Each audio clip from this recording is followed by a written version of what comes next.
د سترګو مې د شپې ستوري شو، ستا د موسکا رنګ مې د زړه سپرلی شو.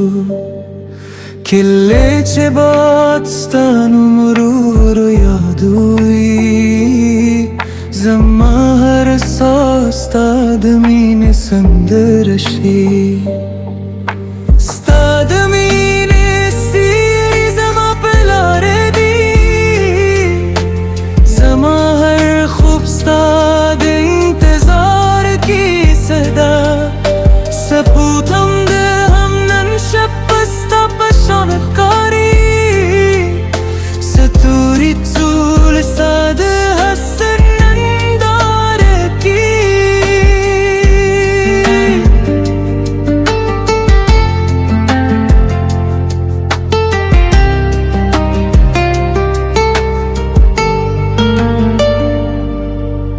که تهره زره میں بیا ہم ستا دی،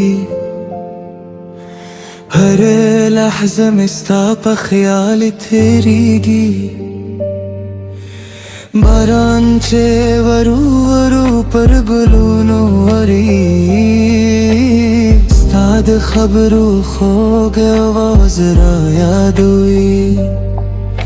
زما دا یوازې ستا خوشحالي ده، ستا خندا زما د ژوند تر ټولو ښکلي غږ دی.